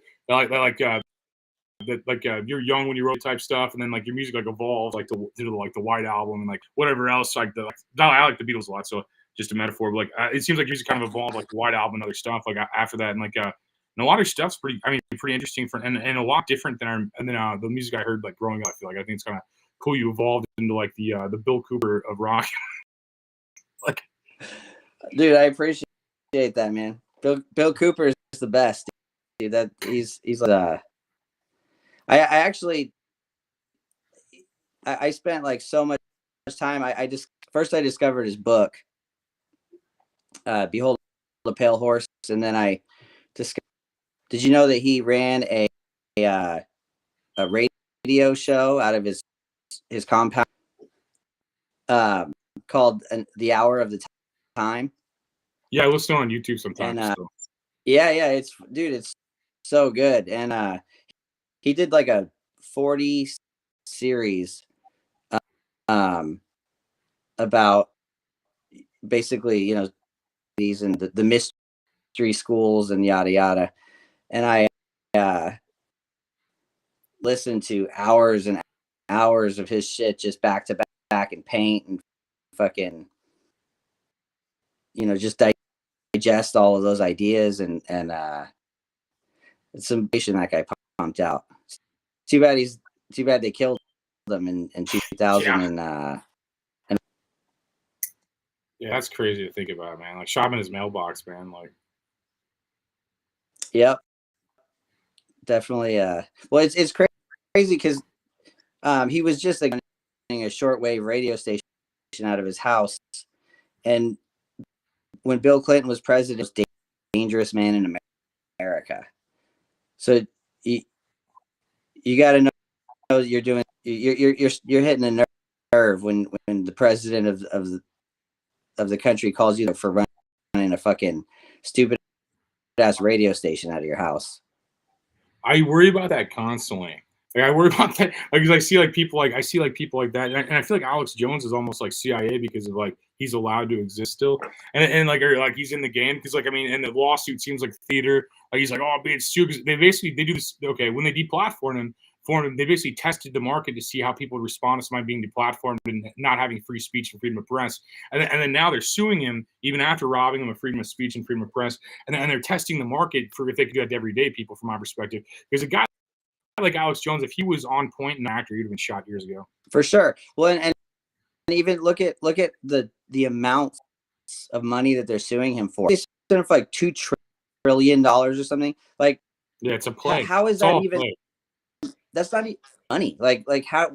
What are you basing your fucking your lawsuit on? That amount of money. It's like you said.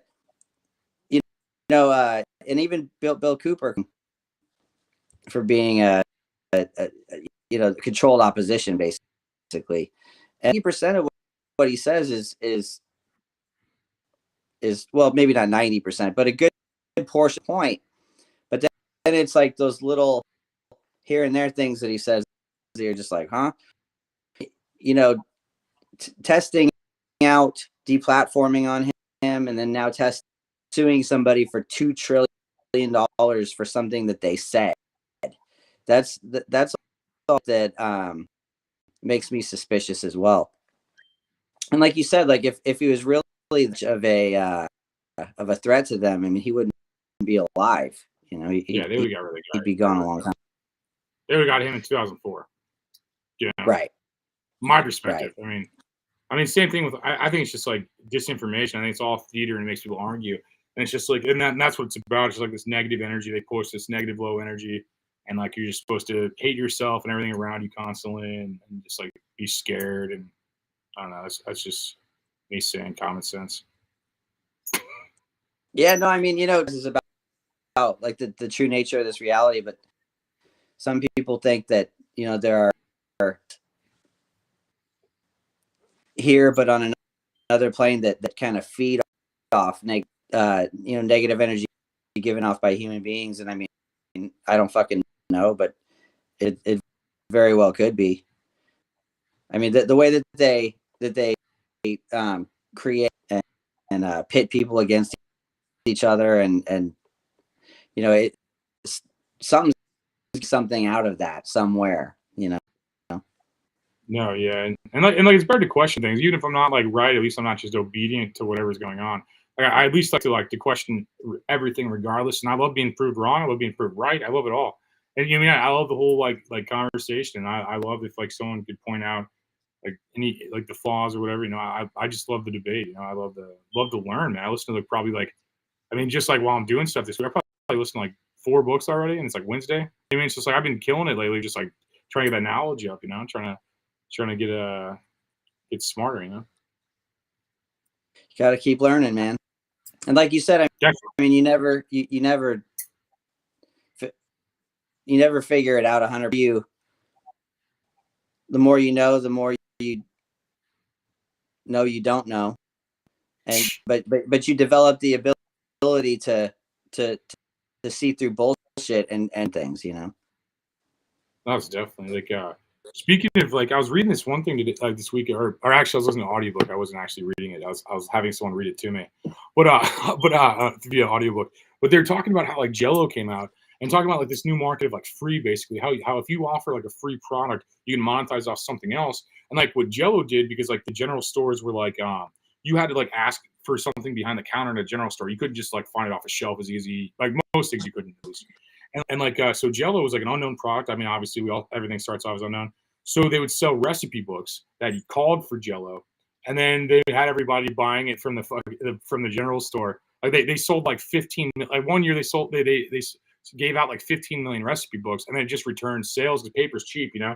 Like you write recipe pretty cheap and pass it out for free, and that's how Jello became like $1 million company, which is kind of interesting. I don't know. That's like something I learned this week. That's kind of interesting. That is trippy. It's brilliant. Yeah, but you have to like that. They're talking about like how the free market, how this generation into the future is basically like Facebook and like social media. It's all free. Like they're basically saying that you can offer a product for free and monetize off something else. That's the best way to get rich right now, from my perspective. Like what that book said, it was like interesting at least. Like, yeah, now that's an old school example of that. Jello. What was that, in the 80s or 70s? That was 1800s, I want to say. Like Jello's old as fuck, I think, man. He's like they used to crush bones up before to get that gelatin, and then Jello was like this first like pre-made pack. And it was like it was like early 1900s, late 1800s, I believe. Anyway, let me look that up so I'm not full of shit. Hang on, but I think I do no think idea. I just found out 2 days ago. You know, it was like I was like, like it was just like an interesting like kind of thing, man. It was like, I'm gonna look at it and make sure I'm not bullshitting now. Like, but I keep typing hello. I'm like, I have typed hello 5 times because it autocorrects it. I'm like, That's what I was gonna say. That's that right there. 1845. Holy shit! I'm like, what is that? The 80s or the 70s? Yeah, like the 1870s. Yeah, that's crazy. No, it isn't. I mean, everything has to. I mean, like your band. I mean, your band all started from just your idea or you and your boys' idea. I mean, same thing with this podcast. Same with anything I've ever created. It's like it all starts from like just an idea. And I think like what helped me get to that. I don't know what helped you motivate you, but like what helped me kind of motivate that is like the Steve Jobs video where he's like everything around you is created by people no smarter than you. And I'm like, whoa. And it just like it hits you, and you're just like, oh man, anyone could make movies. Anyone could make whatever, you know. Yeah. A lot of it's just being willing to get up off the couch and do it. That's very true too. Take a chance. Yeah, because I feel like I would have been like this if I didn't choose like entertainment or whatever I'm in right now, or like the bottom shelf of entertainment. If I wasn't doing that, I would tell everybody until I was 90 I could have done all this. I would have been like, man, I could have done it, and they'd be like, sure, dude, sure. And I would be 90, be like, dude, I did everything I said I was doing. You know what I mean? Like I just want you know what I mean. It's like I feel like just like be way more complete, even if it takes all my time, even if it takes like you know what I mean everything. It was worth it because I just would have been old telling people I could have done it. You know, that's how I feel. And that's what life's all about.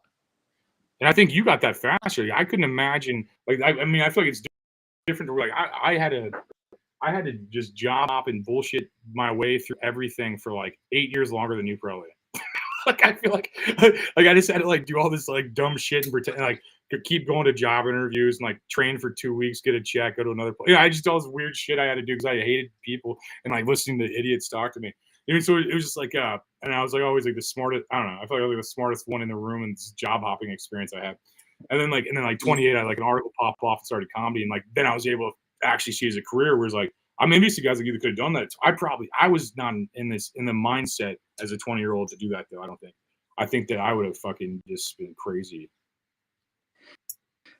I was pretty crazy, but I mean, I was focused, or else we wouldn't have been where we were.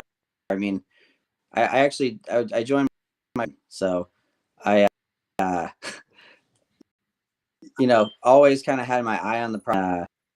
Was always super ultra motivated and driven, you know, but didn't mean I didn't lose my mind for a while there, but you know, I guess that's just that age is just it's a rough age anyway, and then if money and a little notoriety, it can tip you over. Yeah, like a young man in America like mistakes like reckless sin as adulthood because there's no like rite of passage or anything to where like it's just like the more fucking stupid you are, the smarter you feel type thing at the time. And then I think that like I don't know, that's how I feel anyway. And then like by 28, I think I was able to be more balanced I mean, dude, if I had a fan base at 20, I would have had a face tattoo. I'd have been telling everybody they're fucking idiots. Like, you know, I just would have been such a piece of shit, man. And like, I kind of am to a degree anyway, but I use it as like humor now, and I'm like more balanced and happy and like positive. And like, I mean, what? Okay, were you a guy that always knew you'd do it? Were you like a dude like I'm just gonna fucking do this no matter what, or like what kind of like what do you think got you there at 20 more so? Like I mean, obviously you do work hard. I know that for a fact. But yeah, no, I mean, I was super driven. Stop me, nothing's gonna hold me back. I'm going to do this, and I just knew in my mind that I would achieve and then I did, and then it just ever since then.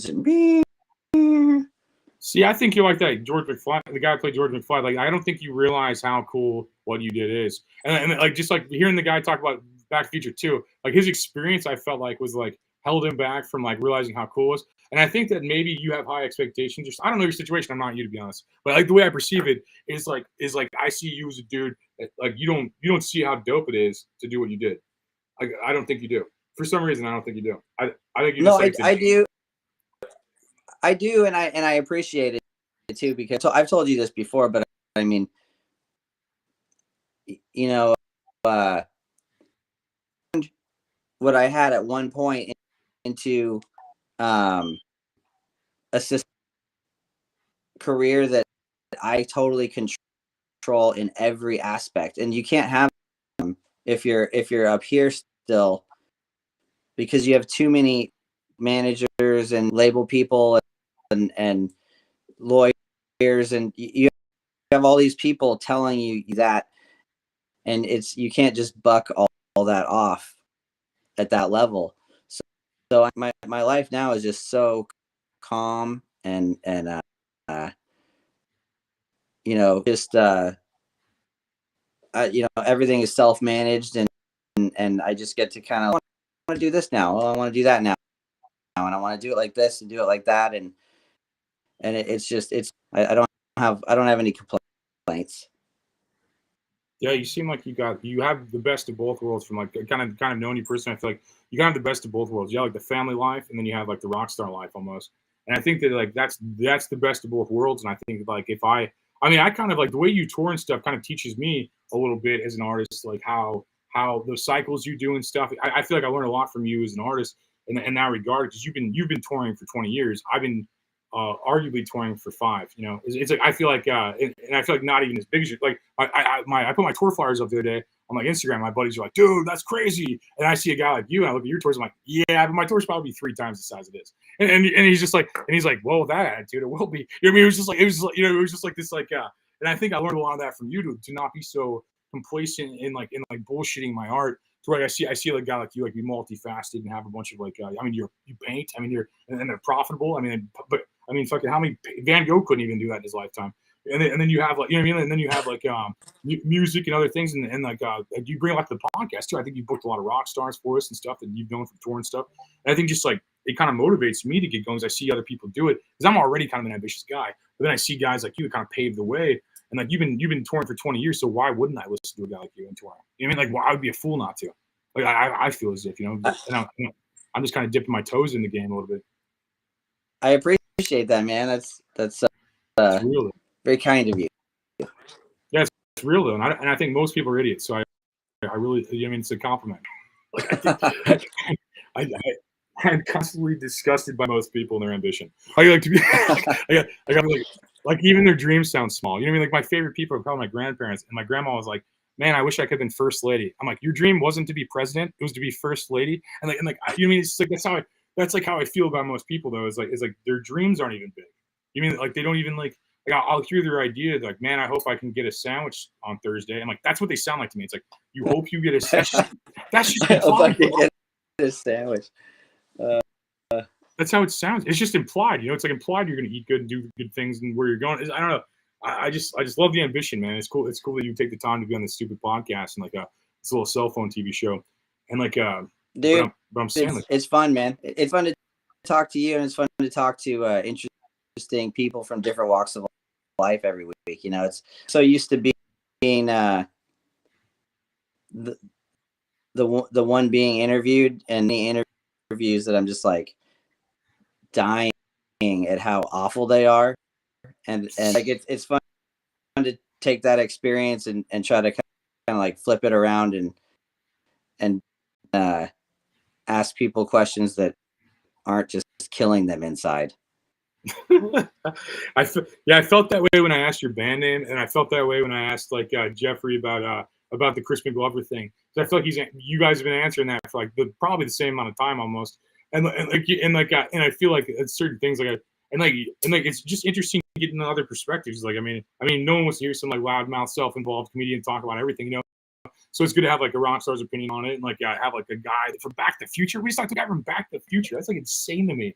Like, and that's not the first time he's been on the show. That's like even crazier. I mean, that's just like it's just like this is going the right direction, man. We got like great musicians in the. That Chris Umar kid played a song on here last week. The song kills.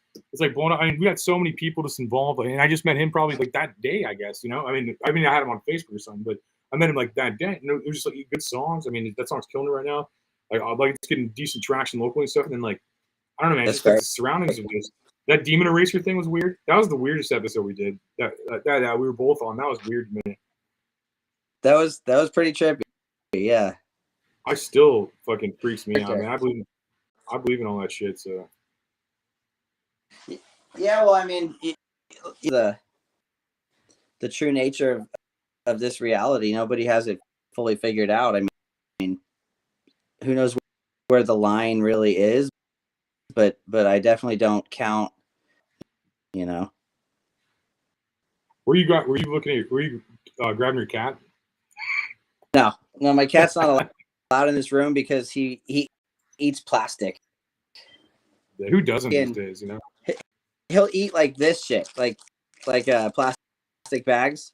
Yeah, like if he is anywhere near a plastic bag, all of a sudden you just hear that sound of the plastic bag fucking choking like big chunks of it down. So I don't know. He's suicidal, I guess. I feel like we're all eating plastic these days, though. He's just trying to be human, you know. Right. He's envious when he can't have McDonald's, so that's his way of partaking. Yeah, man, it's like cats are awesome. Like if I was a cat or a dog guy, I'm neither, to be honest. But like I would be way more of a cat guy.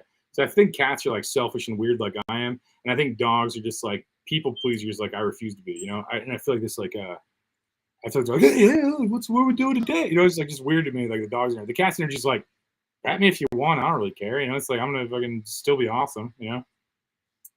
And I may bite a second too long. Yeah. I agree with you about that. I mean, I like always had cats, and the dogs are a lot of, they're high maintenance. You know, care leave you. Yeah, I've had all that growing up. Whatever. I've never had that myself, like in my house, but I've always, like, my family's always had hell animals, like a parrot, a dog, all that. I'm just not much of a dude like that. I like clean clothes and like only feeding myself, you know. That's like, clean clothes, man. That I clothes like fucking years ago, dude. The cat hair just like interweaves with of the shirts and the hoodies, and it's like, you know, happen when you have pets. So I see you on that. Yeah, my mom's cat just does this purr thing, and I'm like, you're trying to fake love through vibration to get on this couch. I could tell. I mean, I could just tell what you're doing. You're faking love through vibration, and you think that I'm stupid enough to mistake that vibration as love. And I'm like, you just want on the couch. I'm like, just say that. Just get on the couch. I mean, I'm not going to stop you. It means like you don't have to fake love to get on the couch. It's just like weird, and they're tricky, and they're probably smarter than me. I think they're smarter than humans, arguably, because cats just live for free. They just like literally eat all your food. They make you want to. You're like, man, I should go get that cat more. You know that cat that's been sleeping on my couch for years? I should probably fucking get him more food. You know, it's just like a weird, like humans can never pull it off. You know, a human can never pull it off. Dude, they get you to do, or it is pretty crazy. And my cats like throw up like all the time too. They like, let's say there's like an area, and then next to that there's like you enter a bedroom, and then there's like carpet, but then next to that you threw down like your sweatpants. Like they're gonna throw up on your fucking sweatpants, up on the hardwood floor. You know what I mean? Like I woke up the other morning to my cat doing this like spin up and fucking like he like spin a little bit and throw up more, and spin a little bit and throw up more, and it's just like, dude, you're just trying to make this as difficult for me as possible to clean that shit up. That's what it seems like to me, like all the time with them. Like they must be mad about something. You must, I don't know. They're so petty, you know. Like it's like they're just so petty as animals. They are. That's like, dude, petty. That's right. Dude, they are. And then one of my mom's cats, like, dude, as soon as you open the door, like, runs and hides somewhere. Like, and I always know it's hiding spots because I'm not like, but like, he'll just run and hide in, like a closet or like under a blanket somewhere weird. And like, he's so stupid. Like, he'll hide his head under a blanket, but his whole fat body's like hanging out of it. And I'm just like, what are you doing? You know, it's like, it's just so crazy to me. And he's like the epitome of like a scaredy cat. Like, I've never actually met a scaredy cat before him. Like right. And he mimics that vibration of love. I'm like, you just know how vibrations work, and I can tell. And you know, and like I don't know. I'm not gonna like call it out, but I feel like I know that. You know, it's like it makes sense, dude. I'm just like making a weird vibration noise, and I'm like, that's crazy. I'm like, you manipulate sound and stuff and vibration. I feel like they do that. I don't know. I said it 15 times. It's almost right. Know how to manipulate for sure. They get what they want. Yeah, look at the signs. They just lay on the couch all day. Like they're living my lifestyle. They're basically living my dream. Just to, you know what I mean? It's like yeah, it's what I feel like. Sure, it's the ideal lifestyle. I mean, they sleep like 20 fucking a day, and then they eat their regular food. They throw up all over your shit, purr you into giving them temptation crunchies. You know? Yeah, whatever they want. Like, take everything. You already got the house. Take everything else. I don't know. Right. I work for cats in the bank. You know, it's like the only reason I make money is to give the guys who print money and give cats money. It's the only reason I mean that's what it feels like right now. You know, it's like here you go, cats. Like, dude, I even have this one. He's the one that like showed up at our doorstep. Took him in. He was like a wild animal, you know. That's how they all come. At first he was. At first. What? No, I'm saying that's how they all introduce. Everyone's got some crazy story about how their cat came in. They're like, they just knock on their door, like, I live here now, dude. I'm cute. Yeah, that's what he did. He showed up. He never fucking left again. And we just were like, all right. We took him in and like I was on tour. I had to leave for tour the next day, and my wife like nursed him back to health for a month while I was gone. Like got rid of all of it and all the shit he had, and then I come back and he's like all healthy and he's just fucking biting mother. He has bit every single person, like friends that come over, family that comes over. He put my grandma in the hospital. She came to visit and he bit her arm so bad she had to go to the hospital and spend the night. That's but yet, like, you know, we love him.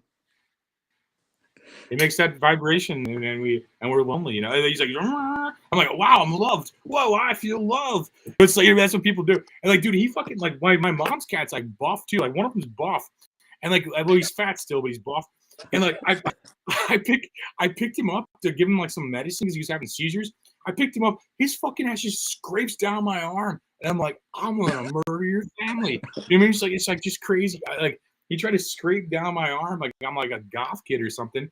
And I'm just like, it was just weird. I'm like, I can't believe he got away with it. To be honest, I can't believe that cat was so strong. He was able to get out of this thing and then scrape me like once or twice. Dude, they're impressive creatures. Yeah, I'm like 6 foot tall and it's like this big, and it's like using this muscle. I'm like, how did you do that? Strong, and they've got fucking built-in knives, you know. That's real. If I had built-in knives, I'd probably fight better too. Yeah, that does make sense. Like, yeah. No, it's weird. I'm like, I tower over it, and I'm like, I figured it out now. I just grab it by both his legs and I give it medicine if I have to, because he'll have seizures and shit. I'm like, oh my god, is everything?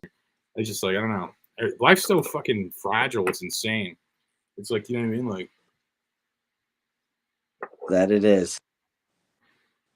Well, I should probably let you go before and stop holding you ransom on this podcast. No. My phone is actually going to die here in a minute, so we should probably wrap it up. Yeah, you should. The cat conversation is pretty enthralling. We'll end it on that low note, and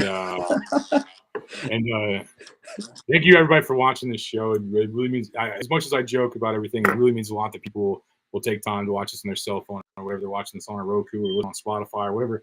However you're listening to it, dude, thank you, because like, without listeners, this would just be me talking to Sean about cats, and without the guests, without sponsors, without everything, this would just be a madman talking to himself, and arguably Sean would join it. But no, seriously, thanks everybody for watching, listening, whatever you're doing, and God bless you all, and may all your dreams come true. Later.